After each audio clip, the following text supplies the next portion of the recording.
Assalamu alaikum. My name is Aliah Ajamoughli, and I am a PhD candidate in ethnomusicology at Indiana University. And I'm joined here today by two incredible performers, both NAXÖ and Radia Ali, otherwise known as Noori. So first off, I just want to start speaking to NAXÖ. NAXÖ is a queer, non-binary, Egyptian, multidisciplinary musician, producer, and sound healer.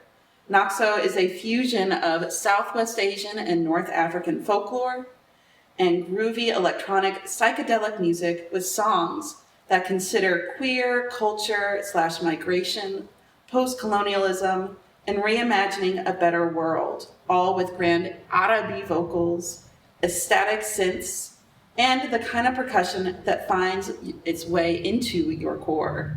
Based in Chicago, their work has been featured in Chicago Reader, Chicago Zine Fest, Windy City Times, Philly Weekly, and others. NAXÖ, shukran so much. Thank you for being here with us and performing today. Thank you so much for having me and for speaking my narrative on your words. Yeah, of course. So, NAXÖ, I want to know more about how you developed your artistry at this intersection of your Egyptian heritage and your queerness. So, this started when I started the journey of searching and digging into the history of queerness, the narratives and stories that was half told, that was mistold, that was not told. And from there, I had access to knowledge that has led me to write the songs that I have written last year about Khawal, about folks who has encompassed the gender fluidity and the culture that has just spread all over the Middle East and changed so much about how we navigate our emotions, our patterns, our shapes, our forms as cultures. Yeah. Yeah, can you tell me a little bit more about this history of queerness in Masr in Egypt? Yeah, of course. So I would say, like, first, one of the very first things that really impressed me running into, there's like that pyramid. It's around, it's like very, not too distant from the Great Three Pyramids. Mm-hmm. So they call it the twin pyramid, the conjoined twin pyramid, better be, you know? But that's all bullshit because basically it's two folks who are queer couple that were in the government, and they were like in response of a lot of authority, and just seeing this narrative being erased and being that pyramid being closed and nobody is allowed to see it other than English researchers, that eventually has showed us the pyramid from inside and all the like sculptures and just the events, and it's amazing, like knowing something that is so vital, so like big part of our lives. Mm-hmm. Queerness is in everything. It's not just sexual. Queerness is it's above and beyond. Mm-hmm. So yeah. And why do you use music as this way to express yourself specifically? Because like music for me has been my best friend all my life. Music has been the only and main thing that consistently been there, and I have seen it there for everyone around me, and just the influence of it and knowing the powers that music behold, from healing, from resolving and communication, and just, you know, music is such a complex language that bring us together, even folks who can be so different from like whatever standards that like is going in their lives, you know. Yeah, and for me also like music has been dominated by cis-het world in ways that has been weird and been like very like, I don't know the right word for it, but probably like a lot of negative words would suit it. Yeah. So speaking of music and this intervention that you're making in the cis-het world of music, tell us a little bit about this number that you're going to perform for us today. Yeah, so Khawal is the song, and Khawal obviously is such a word. It's been used as a derogatory term for calling on queer and trans folks back at home in the region. Like growing up used to be walking on the streets, just like getting called Khawal all the time. And it's like, you're calling me queer? Yeah, I know I'm queer. Thank you for stating the obvious, bitch. You know? So like, for me, I think that being Khawal is something to be proud of, to be, to know that it's very special, to be, this is being unique, is being who you are, is redefining the world.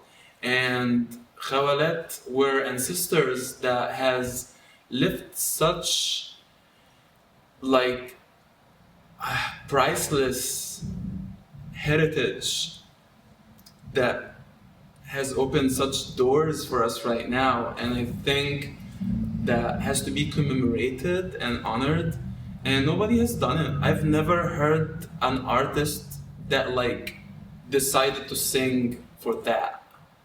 I mean, like, come on, like if you're not gonna be doing it, I'm gonna be doing it, you know? So I did it. I was like, let's do that.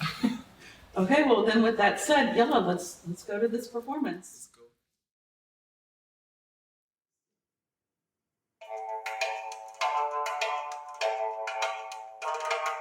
في البيت يقولوا لي عورة، في الشارع يقولوا خول، في البيت يقولوا لي عورة، أنا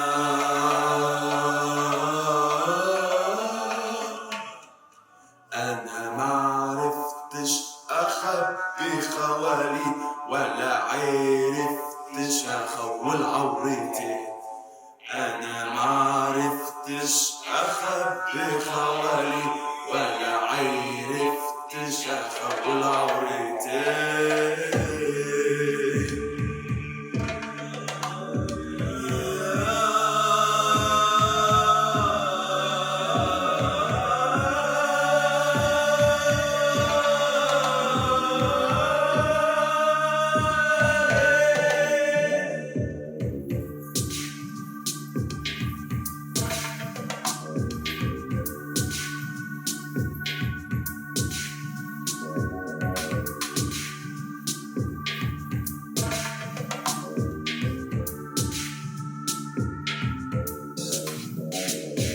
مجتمع خايف من نفسه،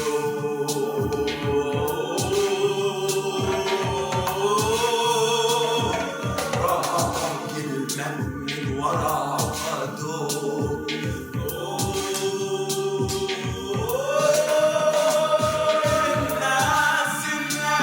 الناس بتقدم وتبني جسور، وحاوش يغطي طبق مكسور. أنا ما عنديش أخذ خوالي ولا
Mashallah, that was such a beautiful performance. Thank you so much for that. I want to turn to you now. So Radia Ali, also stage name Noori. Why don't you introduce yourself to us now that we've gotten to know NAXÖ? Of course, yeah, I'm happy to. First of all, thank you so much. This is a rare treat to be a part of. We do a lot of stage performances, NAXÖ and I. We collaborate, but never done something like this, where it's an academic interest as well as a performance, so that's cool. So I am Radia Ali, and I go by Noori on stage. When I perform with NAXÖ, you'll see a lot of NAXÖ and Noori, so that's me. I feel it's nice to have a separate persona and a name for stage.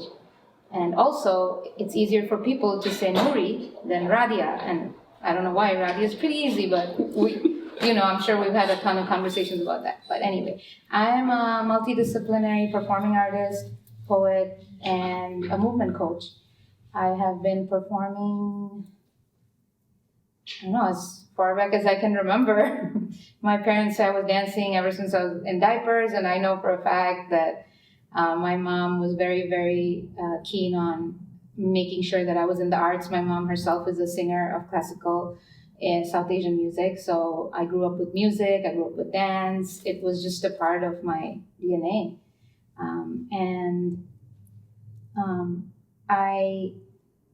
My dance journey would probably take quite a few volumes to talk about, but in short, I'll say I'm a third culture kid, which basically means I was born in one place, stayed there for about a decade, then was moved to another continent. So I was born in the US, moved to Asia for 10 years, then went to England for a few years, then went to Turkey, then came back to the US. So yeah, it's a journey. But throughout my journey, the consistent thing I've had for myself is dance and movement. And how I've come to movement, my greatest teacher of movement has been music. Of course, I've had some amazing dance teachers and gurus and people that I absolutely admire and adore, but truly who has taught me how to dance is music. So I also feel that being raised in a musical environment and culture really embedded it in me. Something I've been always searching for through my movement is this idea of transcendence. And that has dominated, because I'm kind of a lot of people say I'm a spacey person, but really what I'm looking for is that kind of one foot in one world and one foot in the other. Mm-hmm. And dance helps me go between those two worlds seamlessly, whereas just materialistic things like going to work and stuff keeps me stuck. So I feel I have an open pathway as a dancer to move between worlds. And that's who I am. I move between worlds. Yeah, I want to go off this idea of being a third culture kid. I know in a lot of our conversations you often identify as Bengali, mm-hmm. but you're also Iranian. You have this Persian heritage. So I was wondering if you could speak a little bit more about how that heritage influences your dance. Yeah, absolutely. Happy to. And the story starts with my grandmother, my nanu, my mom's mom, who is, through migration, forced migration, all of that fun stuff, ended up in Bangladesh from Iran through Yemen. And she was pretty much, I believe, married off at a tween age, not going to go into that, but ended up with a Bangladeshi husband, which is also very rare because Southwest and Southeast don't often end up in the same family structure. So that was rare. But, migration, the story of migration around Asia is just like for Egyptians, it's a mixed bag. Our DNA tests are probably going to be just outside of anybody's charts. So my grandma, while she didn't teach us Farsi, she used to sing Farsi poetry. And she was also a writer herself and spoke 11 languages and was a professor of language and literature. So in Bangladesh, she was well known for being a poet, a playwright, and also a thinker of her time, which in her generation was also unique. And a lot of the time she would put us to sleep singing Farsi songs and poetry and the culture of Hafiz. She would translate Persian poems into Bangla for us. It's funny, she never taught us Farsi, but there are words that I was like, oh. When I grew up, I heard my Irani friends speak, and I'm like, I know what you're saying. So that's one legacy where I would also, this culture that came through the Persian clerics, the Sufi clerics of the transcendence, the idea of spinning, the idea of losing oneself, tarab, if you will, like all these words in different places, but the idea is, the central idea is spinning. Spinning in order to leave this realm and find another one. And that's how I came into spinning, and I think my heritage of my ancestors moving to Iran brought that into me through my bloodline. And these are things I discovered hanging out with people from Swana. It exists. I'm from Bangladesh. Both my parents were born in Bangladesh, so I call myself Bangladeshi. And Bangladesh itself, really short, brief, has a unique history of being at one point under the rule of Irani emperor named Isha Khan. And the capital city, Dhaka, was actually means toll or drum. So the emperor said, okay, told his soldiers to go north, south, east, west, and as far as they could go and play the loud drum. And if the drum was out of earshot, that would be the boundary of the city. So the city itself of Dhaka was, has a fun history of music woven into it. So yeah, I mean, I know it's pulling from a lot of things, but that's why my artistry pulls from a lot of things. Yeah, and speaking of this spinning, this whirling, I know that you trained in Turkey for some time. You want to talk about how that has impacted your dance? Yeah, absolutely. The fun part of being a third culture kid is you get to see different cultures. So one of the places I got to spend a year in was Turkey. Primarily I was in Cyprus, Turkish Cyprus, but also got to travel into Istanbul. And on one of my trips, I was actually enrolled in university there because my mom, who's an architect, was teaching as a professor at a university there. So they arranged like this program for us to visit Konya, which is where Maulana Rumi's grave is. And I knew about it, and here's where I'll throw a little shade. I knew about Rumi because of Coleman Barks. We've had those conversations, and that's when I went to Turkey, I realized that this is all wrong. And what was right was something that I already knew. Like some of the interpretations didn't make sense. All this talk of wine and drunkenness, and I felt that I know there's drunkenness, but it's not the kind of drunkenness that comes from alcohol. Anyone who's read Rumi in English will read about this drunkenness. I was like, I'm not a big alcohol person, but I feel this sense of drunkenness, and it's that ecstatic feeling, it's that tarab, it's that gone otherworldly feeling. So there you go. I found that otherworldly thing. So when I went to Konya, there was a celebration. I happened to go in the middle of the celebration of the death anniversary of Maulana Rumi, and I saw the Shamazan, the whirling dervishes, and I just lost my mind. I was like, it felt like coming back home. It felt like something that I knew that I was coming to, not a new discovery. And I had to be around it. So I sat there for like 24 hours spellbound, watching the clerics just spin. And I wanted to learn, but I didn't know if it was appropriate. Of course, I found out later on that there are restrictions. As a woman, you can't, as a female identifying, you can't really do spinning like in the religious context. So I ended up finding a friend's dad who was like, you know what, my wife teaches it, but you have to secretly learn it. You can't be here in the courtyard presenting. I was like, however I want to learn it. So that's when I got to, for 9 months, just focus in and learn how to spin. And it takes years, because those people who spin, mind you, they can spin for up to 48 to 72 hours. So that would take a lifetime of study. But I got 8 months, but those 8 months felt like the proverbial 9 months of giving birth to something. After 8 months, I could spin for half an hour without stopping. So that goes to show how much dedication it takes. And one other thing, the last thing I want to say that happened is I kind of had my relationship with Islam in the past, so I wanted to move away from it and live my own truth instead of be in the confines of what I felt was restricting me, the religion. But over there, when I was spinning, they asked me, you have to say Allahu. Every spin, every circulation, you have to say Hu. The Hu is important because that's where you find yourself in spin again for each revolution. And they said that's the sound that, the primordial sound. Some people say Kyai, some people say Om. That's the sound that the planets make, as they're spinning. And I was like, I don't want to say this word. Plus, you're saying I'm a girl, I can't dance, so I don't want to. But eventually I said it, and that's when my spinning improved. And I was able to. So I got to say Allahu, but own it on my own, with outside. Yeah, we got to see a lot of this spinning in the first number that you did with NAXÖ, Khawal, And I'm sure we're about to see it a lot, so I Yeah. was wondering if you could, and maybe if you want to join in as well, speak to us about this next number that you're going to perform. Mirza and I have our differences. I say Wogoudy in Syrian dialect. Mirza says Wogoudy, that small little g that all Musris say. But if you could, talk about that, and also you're singing on this track as well, not just dancing. Oh yeah, I'd love to. First of all, thank you so much. It's such an honor to be in a song. I've never been in a song, so that was just. It's my pleasure. So it was like it just flowed. We didn't practice. I mean, Mirza understand my creativity is where I'm best when I can be abstract and just pull from, me being all over the place. I enjoy that, and Mirza understood that and said, "Why don't you just go ahead and throw something on it?" And I debated for a while, like, what language should I? Because I don't speak Arabic. I feel it would be a disservice for me to learn Arabic just for the song. Like, I want it to be authentic expression of my interpretation of the song. And the song is about existence. It starts with ana, ana. It's like me, about.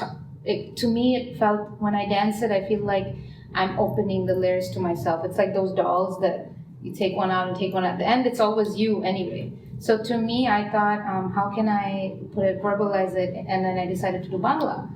And Bangla and Egyptian, the Bengali language and Arabic, I don't think anybody has collaborated like that. I don't know if there are any Bengali and Arabic songs, Egyptian nationality Arabic songs, but I haven't. And I was like, okay, this is going to happen. This is probably a first. And I was so excited too about that, to represent who I am in this.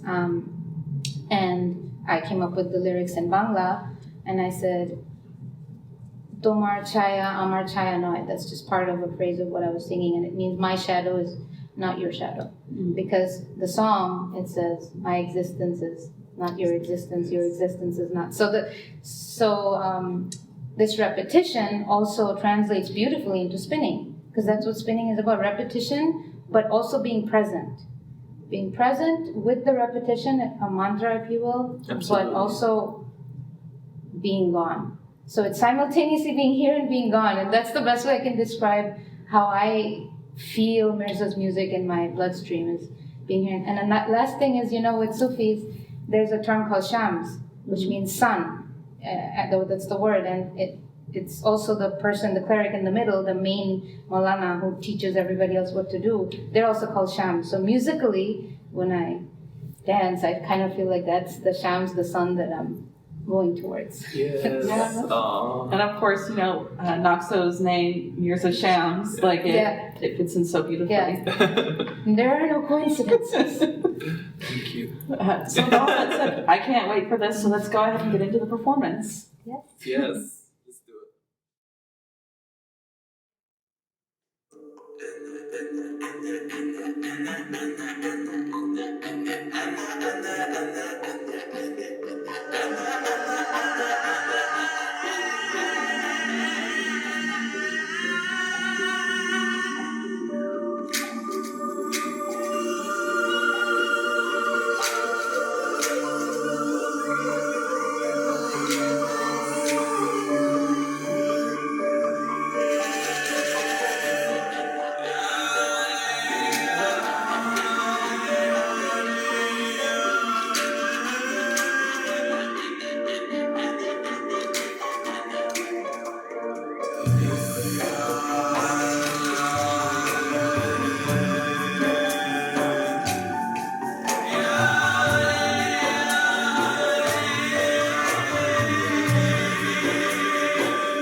That was such an incredible performance. It was so great to see you do vocals and in addition to the dance. So thank you. Thank you. Before we leave today, I want to just talk to both of you together. Tell me a little bit about this collaboration and how it started. So, once upon a time, in a land called Chicago, which is our adopted home at the moment, what happened was I was at this event. It's at a place called Emerald Palace, which is a collective of artists, and they often do performances and they bring on different kinds of artists and showcase new and emerging artists as well. So that's where I was, and it was I think around Halloween, maybe around that time, and I was performing, and after my set was over, I went upstairs and I was just hanging out with some friends, and then I started hearing this, this beautiful just mixture of different kind of chords and synth, and just also sounded Arabic music. I was like, what? Because that venue, I've never experienced an Arabic musician there. So I was like, oh, what is going on? And I thought it was a band, like 3-4 people, because there was so much noise, good noise, but there's a lot of noise. And I went downstairs and I realized it was one person making all that noise, roaring like a lion and singing with their, just like with everything from their stomach, from their lungs, they were wearing like, I think you were wearing something like very colorful and I was wearing a crop top with a blazer. Yes. So also outfit, hello. I was like, this is, and seeing like, I was like, this is queer. What is going on? This is Arab, but queer? Like what? I'm not exposed to a lot of Swana or any other Asian queerness in the art scene and music scene here. At least until then, I hadn't met too many. So it was just a sight for sore eyes and for ears. So I proceeded to just stare with my mouth open probably and just take in the music, and it, that thing I was talking about of like being gone and transcendence and tarab and ecstatic, and I felt so ecstatic when I heard the music, and it was just beautiful, and I was like, I have to know this person. And the thing that happened that day is the thing that still happens to this day. Is there's a magnetic thing that pulls me towards Mirza's music, NAXÖ's music. And so anyway, the show was over, and then I went up to the one person making all that noise and saw they had a guitar, which I didn't know at the time what it was. And they explained it was a guitar, and then they had a laptop, and then they had, everything just compact and one person show. And I was like, who are you? I want to get to know you. And then Mirza just hugged me.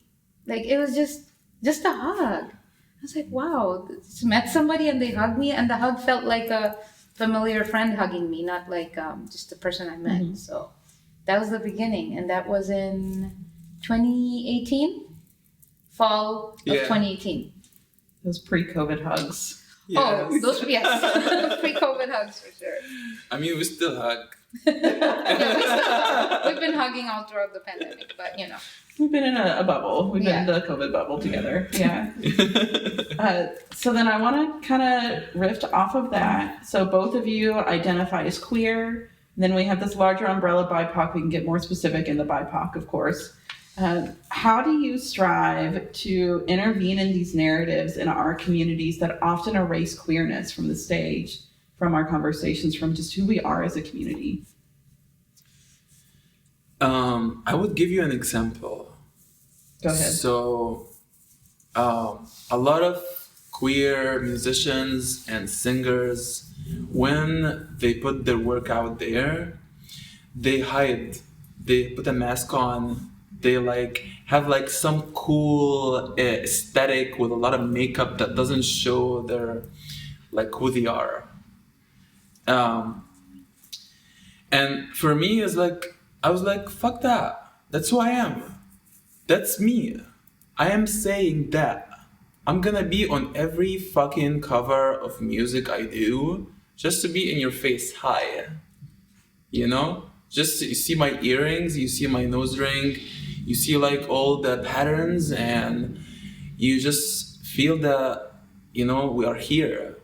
I'm not the only one actually. Mm-hmm. And yeah, I think it's important to put my foot all the way out there. I need to just say it fully because I'm so sick of saying half. I'm so sick of trying to tap the back of cis-het world and be like, oh, I'm so sorry, I know I'm too much, blah, blah, blah. No, bitch, I'm too much and you're gonna eat it. So, yeah. And how do you feel how you integrate queerness as well? Well, everyone does it, and I mean all of that. I mean, thank you, and that's what I saw when I saw you for the first time. You described what I was seeing visually, so you achieved that. I think what you just said, you are that person, and I've seen Mirza / NAXÖ in a lot of places, and you always show up as yourself, and you always make space. You don't just hold space. You make a whole mansion for people who need to be queer, who need to be open, who need to just I don't know, show up with pajamas and a tiara if you want. That's the kind of space that Mirza's music creates for me also to perform in, because I would say how I push. We have similar backgrounds as far as how we grew up in the structures, socioeconomic and political structures we grew up in. So we always vibe off of that. And I think what I do, what they do in sound and lyrics, I do with my body. Because often when I'm dancing, I've had several backgrounds. I've had classical South Asian, I've had Middle Eastern, for lack of a better term. I've had experience with the spinning, which I don't really consider dance, but still it is movement art. And of course, a lot of Latin dance. So I don't feel restricted when I'm dancing to Mirza's music. I feel that I can throw my body into any shape and any form and anything. I don't have to be a boy. I don't have to be a girl. I don't have to be what my family, perceives me to be. I can be exactly who I need to be. And that can change. Song to song, I'm a different person, even through a show that we perform together. So I feel that when people after shows come up to us and they have similar sort of things to say, with they always say, they just have this look in their eyes like they found some oasis. And when it comes to me, they'll say things like, oh my gosh, you look like you were gone. You look like you were just somewhere else. And I said, yeah, that's where I'm taking you with me, somewhere else. Elevate or whatever you want to call it. So you have to take a chance on other people. I think I was telling you this earlier that, how do we come up as brown folks, black folks, as BIPOC? How do we come up in the arts world, which is dominated by the same systems that are dominated in the rest of the country? And I say, go to each other's shows. Mm-hmm. Had I not met you at that show, had I not come and seen you, I wouldn't have known you exist. I mean, I would have maybe, but in seeing you at your most elaborate and beautiful self, drew out the artist in me to you. So that started a collaboration, and we've been on so many stages around Chicago, hopefully one day internationally. We've been on some really dope stages. Yes. And it's the power of us together. I'm sure each of us could have gone there on our own. We have solo careers, but together we're unstoppable. Yeah. And so go to each other's shows. If you know Arab queer musician performing, chances are the tickets are going to be free or no more than $10-15 because we don't get paid a lot. Sometimes we've done free shows, just because we want to be seen. Come support us, see us, because that's how we're going to rise together, to knowing each other. Yeah. Riffing off of that, do you have any other advice for our siblings who are just beginning their careers or really wanting to jumpstart their careers? So we've all been artists since birth, right? There is no beginning and there is no end. What advice do you have for them to start these journeys as artists and to be seen as artists? I definitely would keep it simple because simple is real. And my first and main advice is to be yourself completely and wholeheartedly and unapologetically. I don't know how to apologize. I don't know how to say it too. Wow. No apologies. Not even the word. yeah, that's the main thing. When you be you, be authentic and be real with the world, and allow people to be in the presence of that, and allow people to understand that they should be themselves, and they can be themselves, and they have to be themselves because that's the only thing that there is, you know? And yeah, that's the main thing. And definitely what comes with that second is definitely listen to yourself, listen to your mind, listen to your heart, listen to your body. Prioritize listening to yourself. You know you the most.